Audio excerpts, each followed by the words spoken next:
This could be the beginning of a big career for you. Yeah. Oh, for God's sakes. Well done. Well done.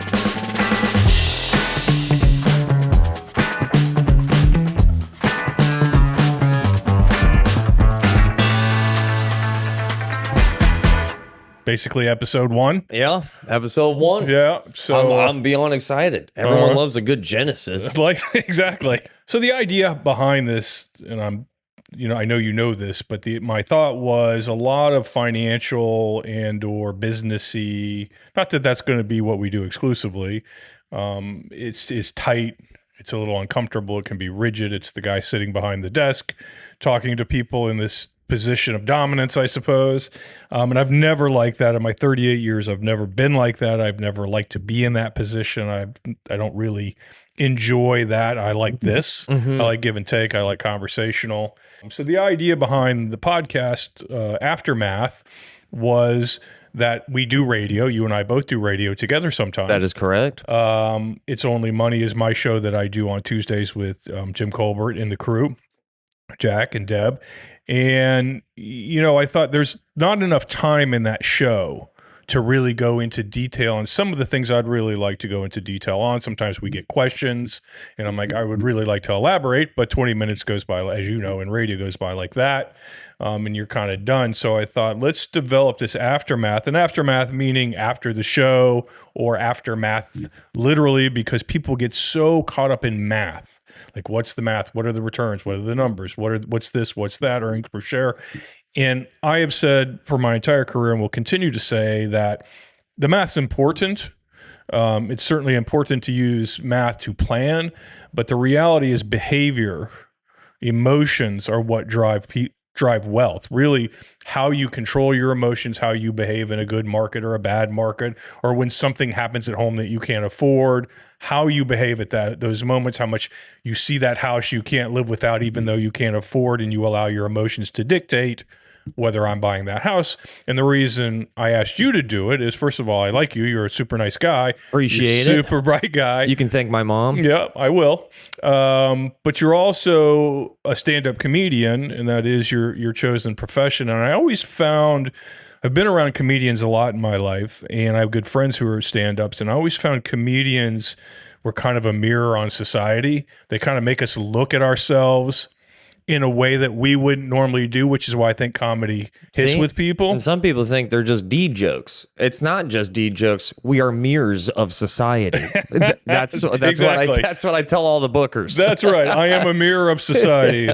You feel free to use that tagline. Yeah, Hello, dude. Everybody. I'm a mirror of society. I feel way more important after hearing that. You are important. So I think the point being is that we want to keep this light and enjoyable.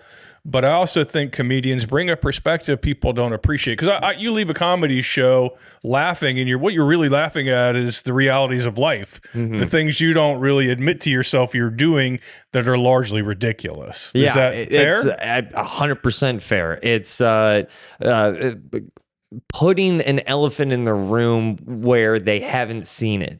The elephant was behind them. Sometimes, a lot of times in stand-up comedy, you just put the elephant in front of them and go, yeah, that's actually, this is one way of also looking at the elephant. Yeah. Maybe from a different perspective. It's stand-up comedy has given me everything. It's given me the confidence to talk into this microphone. The most important thing is that it's given me interactions with people and getting to know people and different backgrounds and different also financial situations, especially amongst the other comedians.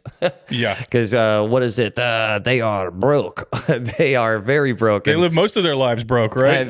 A lot of them do. A lot of them do. But the one thing that as I step into fatherhood now, I do not want to be one of those comedians that is traveling 50 weeks out of the year and doesn't really have anything to show for it. That's one of my biggest fears. So that kind of comedy is also what got me growing my curiosity about financial everything. I can honestly tell you the main reason why I am here is because I have a splash of paranoia, which is the now is the most important time frame. And you can always, hindsight's 2020. When you see those hindsight 2020 moments, it's from not being proactive in the now that I can be sometimes paranoid about of what is the best decision with your money that will help you out in the future. I would like to make the future 2020 as well, not the year, the vision. Got it. I'm happy the year is gone. Yes, me too. Yeah, I think we're all happy about that. Yeah, it's the stand-up comedy is what started to grow my genuine curiosity about financial conversations and what you can and shouldn't do. And also my becoming a dad is also throwing some kerosene on that fire. So when you asked me to do this, I absolutely jumped on board with a exclamation point after a yes. Yeah, I think becoming a parent is pretty eye-opening when you realize, I don't have to just pay for my own Hot Pockets now. I got to figure out how to feed this thing. I didn't even know babies can't eat ham and cheese Hot Pockets. You're just now aware of that? They don't have enough teeth, and they do not digest sodium at heroic levels that a Hot Pocket can bring. And it burns their mouth. Yeah. But that's a universal thing. Yeah, they scream a lot when you give them to them.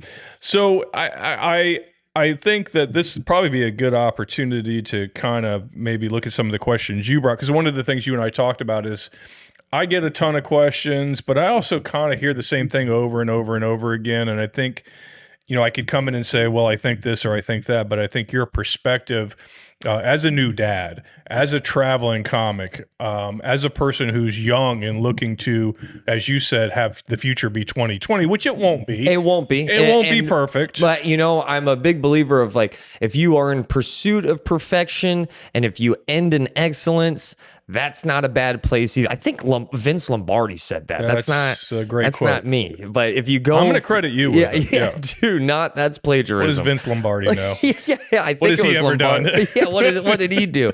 But I believe that if you try your best and if you're still short of your best, if it's not the same end result that you were looking for, I promise you it's better than if you never had a best effort to begin with. Well, and I think to your point, and this is something I've said for years is, and I didn't make the perfect is the enemy good up, but I repeat it frequently because I think people, when they listen to a financial show, they're looking for the secret. They're looking for, if I do this, it will work out perfectly.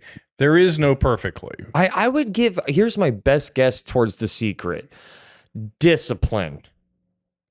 That's a fair guess. It's certainly part of it. That would be, now, if there is no secret, what would be the closest thing to the secret to you? Because I would say discipline, maybe hard work. That's 2 words, unless it's hyphenated. I don't know.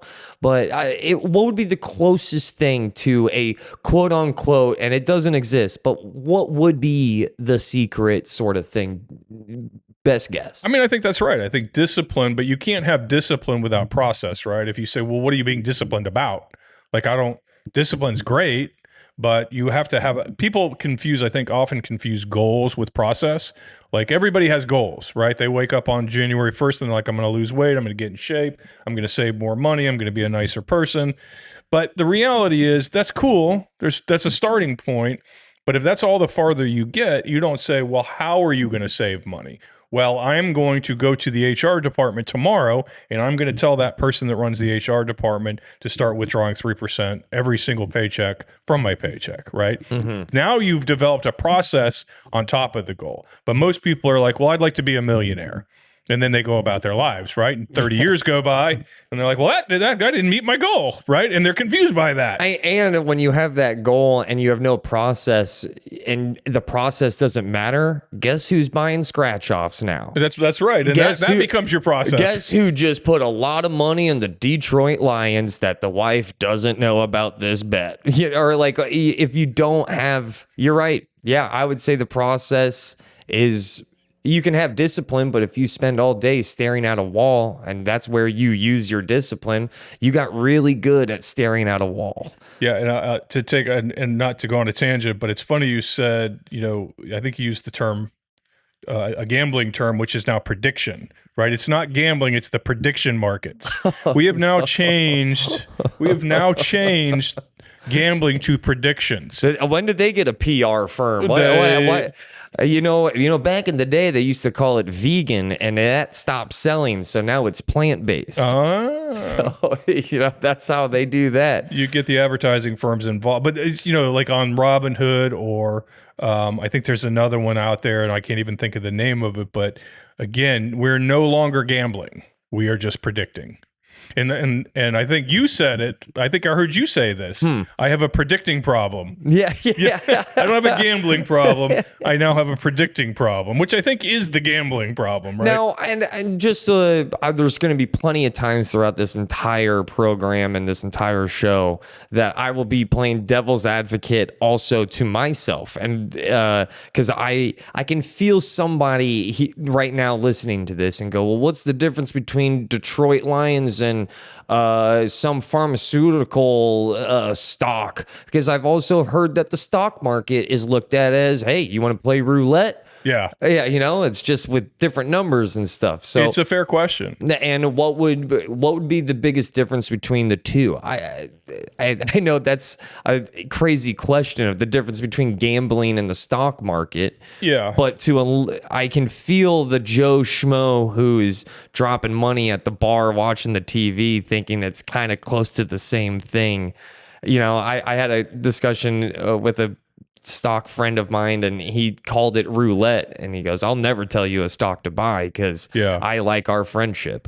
Yeah, well, I mean, and I think it's a fair question, right? Because a lot of people do believe it's a form of gambling, and to some degree it is, but it's a game that over the long term, if we want to call it a game like blackjack or poker, the difference is that if you buy a pharmaceutical company, you understand that they produce a service or a product, and people work there, and they earn money, they have revenue. You can look at all these things and say, I would say on a day-to-day basis, it is gambling. If you bought if you bought Merck, I'm not recommending anybody buy Merck. Yeah, but because we care about your friendship. That's right. But if you bought Merck today thinking it might go up $1 and you're going to sell it tomorrow, that's gambling. But if you said Merck's a good company, they produce all these drugs, they have patents on these other drugs, they have this coming into the pipeline, they generate whatever their number is, several $billion, hundreds of billions of dollars a year in revenue, they have this market cornered, they're dominant over here, they're great over there.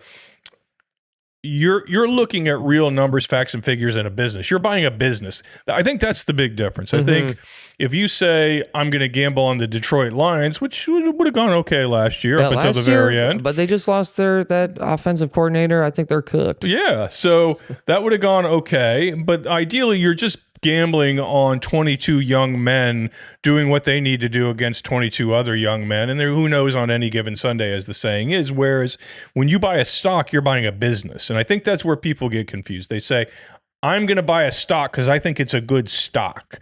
That's really a silly thing to say, right? Stocks in and of themselves are not good.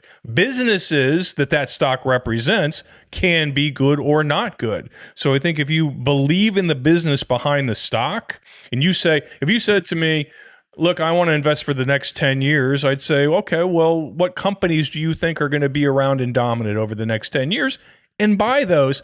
Don't try to sell them tomorrow, because tomorrow it could be up, it could be down. It's irrelevant to what you're trying to do. You told me you're going to do it for 10 years. If you had $1,000 to invest in XYZ company because you thought it was a good company, and then you bought it on today, which is Thursday, and then on Friday it was down $1 and you got out, even though you told me it was a 10-year hold, right? Yeah. Like you're already busting your process. To your word, discipline. You lost discipline. You had a process, but you weren't disciplined and attached to that process. And what is a process without discipline? What is discipline without process? Bingo. I think that's gonna be. Somebody write that down. Yeah, if we are looking for episode 1 show title, I think it's the ultimate dance between discipline and process.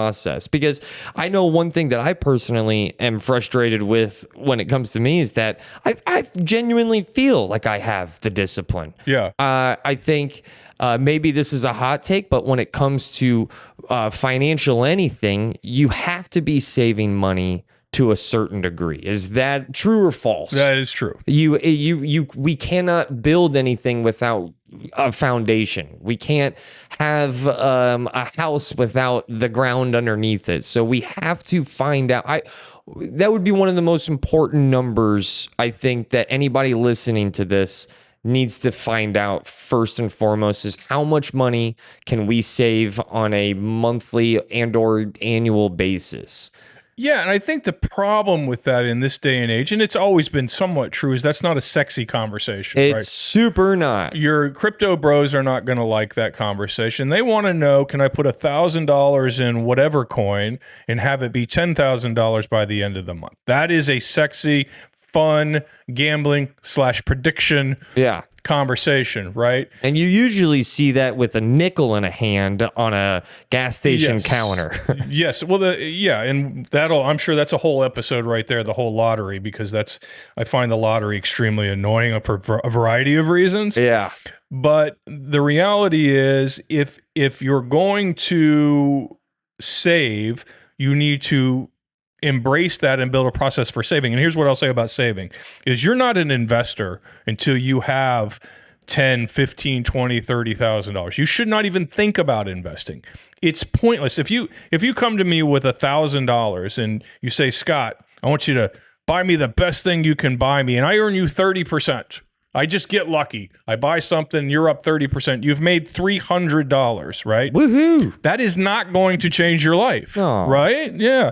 Conversely, if I invest your money and it goes the other way, now you got $700 and the transmission goes out on your car, I've just put you in a bad spot. So till you have that 3 months, 6 months, 12 months worth of saving, I don't even think you should talk about investing. And maybe I have probably to a fault, but I've also turned a small radio career into is that I am hyper personable fast. Like I have no shame in my game on sharing personal information and sometimes even embarrassing myself. You're not going to put your social security number out there. I am not. Okay, it is no, it is I guess what I'm trying to say is that I am proud to say that I have the discipline, and I've had the discipline since I was about 22, where I was like, I need to start saving money because I don't know what the future holds, but I know I shouldn't have zero at the end of the month every month. Correct. That seems bad. Yeah. That's not the way to go about it, and that's kind of what started me wanting to save. So I have that emergency fund. And if anybody listening doesn't have that emergency fund, I cannot agree with Scott more, is that life mentally having just some sort of cushion knowing at the end of every month or at the end of every week that if something does go wrong, you're going to be at the very least okay. Maybe not better than where you were, but then once you have that fund, now it's time, would you say, to start talking, like you said, that if you don't have 10, 20, 30, I don't, if we grab all of that and invest it, something happens. Right. We're not here to make anybody's life worse. We're trying to make it better. So we be proactive on that cushy safety net. Yeah. That's a bare minimum, I think, for life and existence. Because I was born and raised with a mom who lived paycheck to paycheck. And that's literally what drove me here to have the show with you, because I've seen it firsthand what debt can do as a reminder as it grows once a month. And that's no way to enjoy your time on this planet. Well, and I think there are 2 points to make here. The first one is, what are we trying to do, right? Yeah, what do you want? We're trying to make our lives better. But we're not, people want to be rich, but why do they want to be rich or wealthy or comfortable? And the answer is they want to control their time and their lives and their mind space, I would think. Like, ding. That was a grand slam of, I think. I just didn't want you to gloss over that, because that is so massive. I hit for the cycle there. I think people forget that you can have your free time.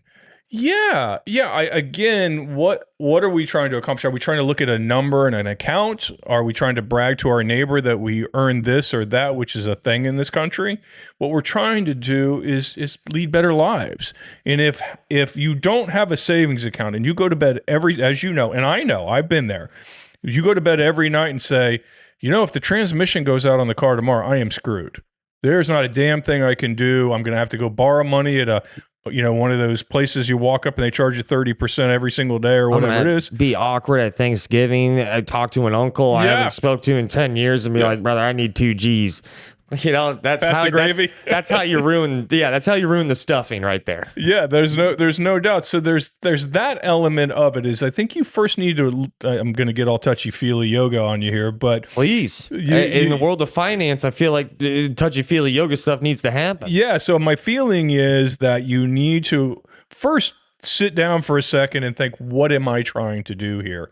Because I think a lot of young people, and I'm going to pick on young men for a second because this is my experience. They're really easy to pick on. And there are 4 of you in this room right now, all smiling and laughing because they know I'm right, is that they're seeking that dopamine hit. They want to tell their buddies what they did. They want to brag about the crypto they bought, tell them that their whatever coin's better than their whatever coin, and that the old folks don't get it. And there's probably some truth to that when it comes to blockchain and all of those things. But the reality is sustaining wealth is done over time. The other thing I would say about savings that people I don't think process is somebody says, well, I got $5,000, I'd like to invest that. No. Because the problem with that is if you give me $5,000, that's all you got, right? And you invest that, and then something happens, and I have the money invested in something that we both agreed was long-term, and now it's down. The first week or 2 or month or 2 or 6 months later, it's down, and now your $4,500, which can happen. It happens all the time because they're long-term investments. In the short term, they might go down. Now you need the money, and it's only $4,500.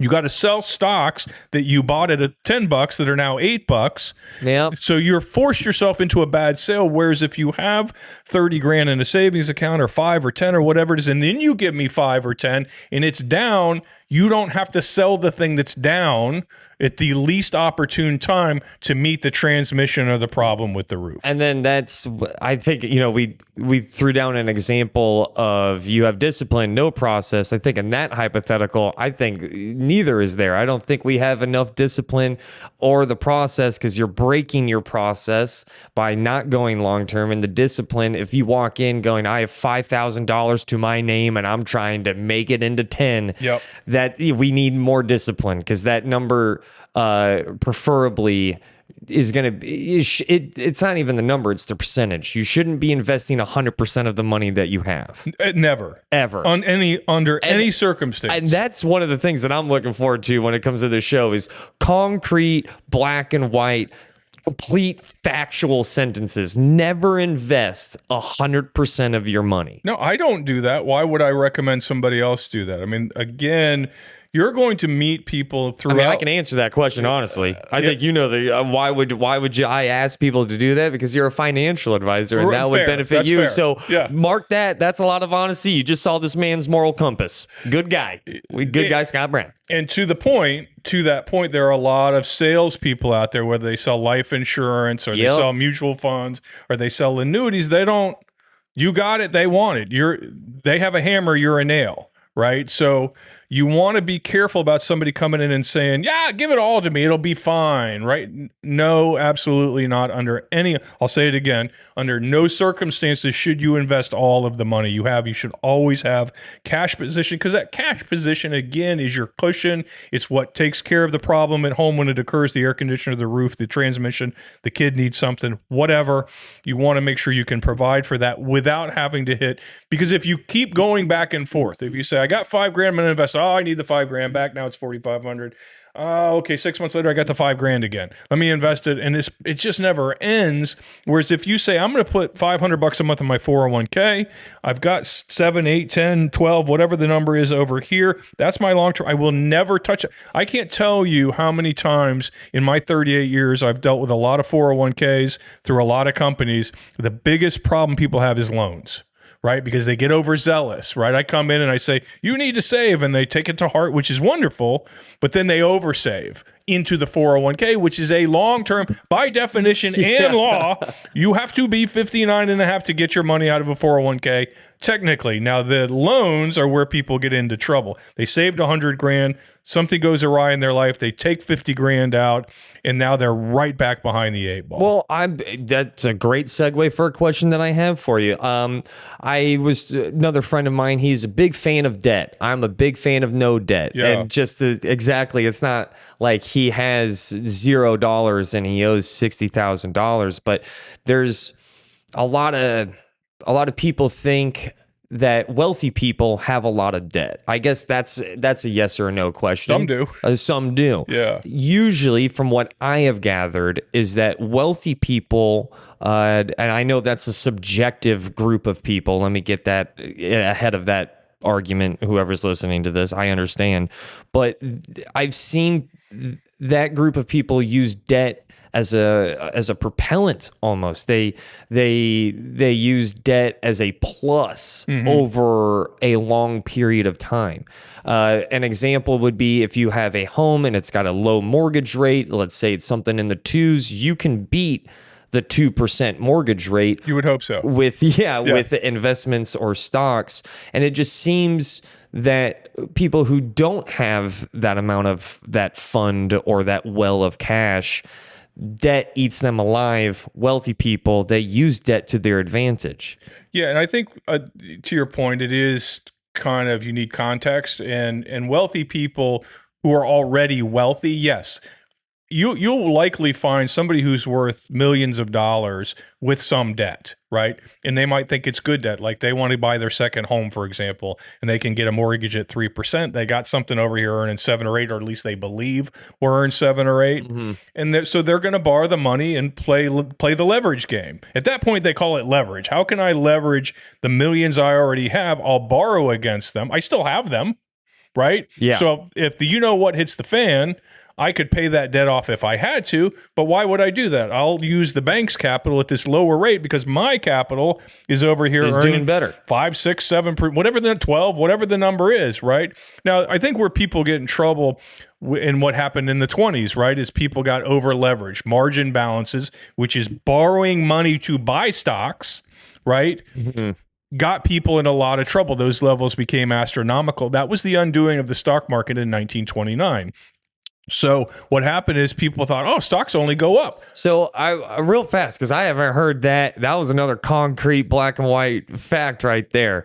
People were taking out loans to buy stocks. And that still exists. Okay. Yeah. But at a astronomical rate where all of a sudden this thing got 5 dreams down, inception bad, where buildings were just falling. Correct. And people are waking up on the beach going, I got to find my childhood home. Exactly. I got to run back home. No, they're no different than '08, right? Where people were leveraging homes. Well, why wouldn't I own 3 homes? They only go up, right? So people thought, right? So the same thing was happening with stocks. Oh, he just blew my mind. Same thing's happening with stocks, right? People are saying, well, it's the roaring 20s, everything's cool. Everybody's rich, everybody's happy. And then lo and behold, what happens is when the market starts to decline, that money you borrowed has to be paid back because there are certain levels you have to maintain. And if you borrowed 50% to get your stocks and your stocks went from $100,000 to $50,000, you got to pay that money back. And this all happened so fast that people couldn't sell their stuff fast enough to make up for the margin calls they were getting, which spiraled the whole thing out of control. So again, it was a sequel.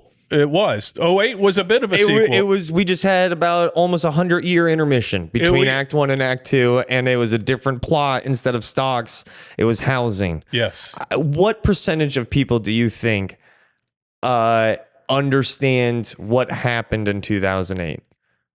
I think people have a general understanding of it, but if you ask them how the derivative markets came unglued or why they came unglued or why, banks were so over leveraged, because people don't realize that banks, the money they have in the vault, quote unquote, the electronic vault. It's right next to the Disney movies. Right there, the big spinny thing. Yeah.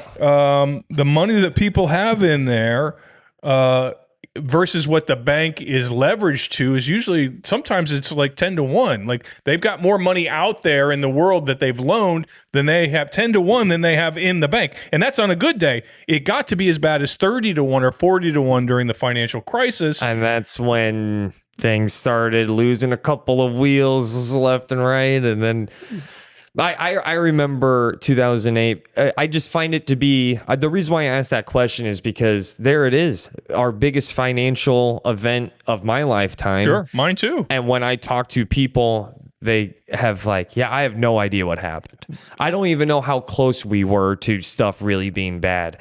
And from what I get, and it bothered me that I didn't understand this massive thing. I wanted to be more like an adult and understand what happened. Yeah. And the more I learned, the scarier it got, because we were very, very close. Very close. Of looking like a different country from that year and that episode, and it was weird. I was one of the plebeians that at the time everyone was upset, going, I can't believe the government's bailing out the banks.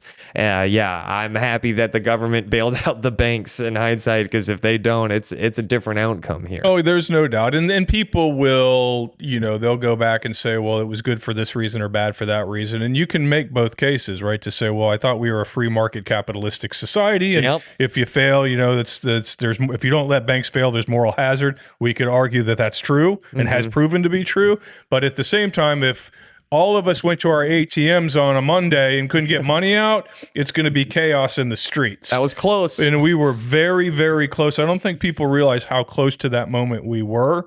So, kind of building up the banking industry to save the rest of us became necessary. The question would be, why is it necessary, and how do we keep it from being necessary in the future? Now, I wanted to ask you this, especially throughout this first, 20, 25 minutes. Because it's hard to, I would think, give financial advice to everybody, because everybody has their own unique situation, and that everyone has their closet full of variables that determine where they are in their financial existence. Right. What is the biggest determining factor on different pieces of financial advice? Is it your age? Is it, get the given out of the way. You have your safety, your nest egg, that if your transmission blows, you have that. We're not talking about that. But what is it the amount of money that they have? Is it their age? Is it whether or not they have a child? Does it all boil down to not what they have, but really what they want? What is the biggest factor that determines someone's financial advice? So it's everything. And I'm going to try to boil that down for you a little bit. But the reality is everybody is unique, but also we all have similar habits and mechanisms or sensibilities inside of us that keep us from being successful. So people who are successful are not 100% more disciplined or 100% smarter. In fact, I would argue they're not that much smarter. What they're smart in is their own emotions when it comes to money. So I would say all of those things matter. Your age matters. Obviously, the sooner the better you get started on building a process. Your income matters. What you understand about money matters. Who your parents were, who you marry is one of the biggest decisions anybody can make when it comes to money. Who you choose to spend your life with. If you're not on the same page, we know that statistically, finances are by far and away the number one reason couples struggle to stay together.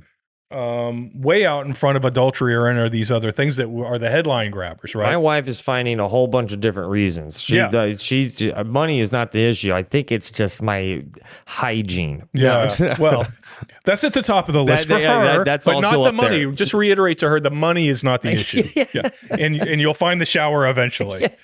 But what again, I hate to say, well, it depends, but it does depend. And that's where I think we come back to this where we started, which is discipline and process, right?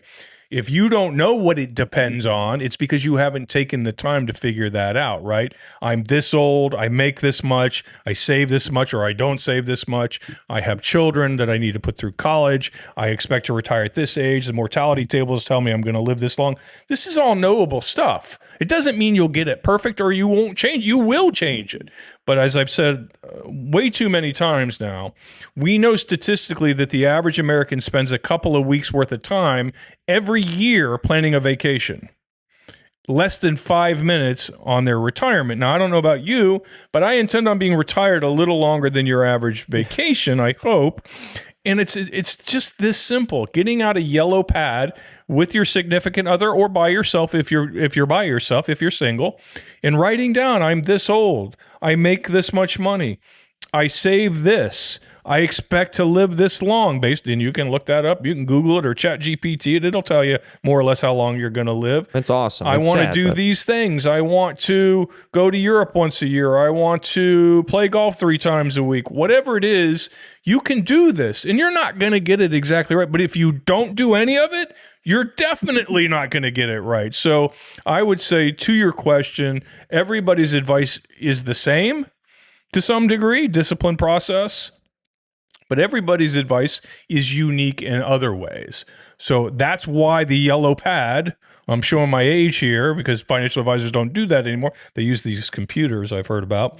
You want to do that on a yellow pad and do it once or twice a year. Your circumstances are going to change. The market's going to change.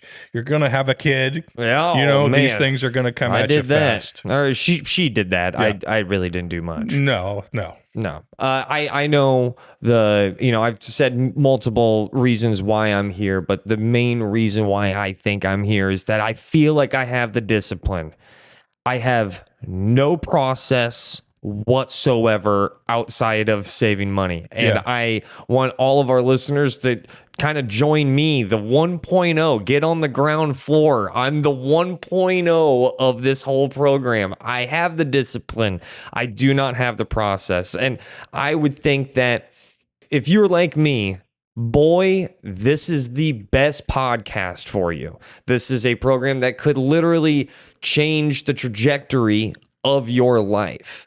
One of my favorite. It's a lot of pressure. It is, but I genuinely believe that this program can and might do that to a lot of people. There's a book called Atomic Habits. It's very self-helpy, and they use this one metaphor, and this is what drives me, why I'm here, and why I care about finances at the age of 36.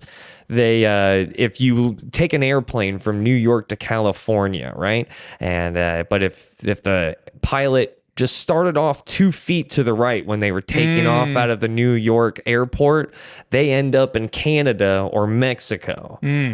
That's kind of where I'm getting at, is that a little nudge to the right or a little nudge to the left with your financial situation, no matter what it is, if you start it now, you can look 5 years from now and go, that was just a foot to the right or a foot to the left. Yeah. And I am now in Canada or in Mexico, a different outcome altogether by just the less than 1% of a change of your life, but it's perpetual.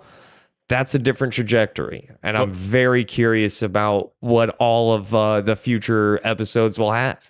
Yeah. Well, I don't think I could end it any better than that. Yeah. So that's episode 1. That's episode 1. All right. Well, we will talk to you guys for episode 2 to get into even more financial conversations that are not stagnant, that are filled with fun and a handful of jokes. Because Scott, you're a cool guy. I appreciate that. Well, likewise, the feeling's mutual. And the idea here is to keep it light, but keep it digestible, I guess, for lack of a better. If we start saying things like, well, what you want to look for is high alpha and low standard deviation, start using words that turn people off or turn their brains to mush. Personally, I can't stand those words either. We just want to talk in plain, simple English as best you and I can. Yeah, that's the only gear I got. Yeah, and we'll go from there.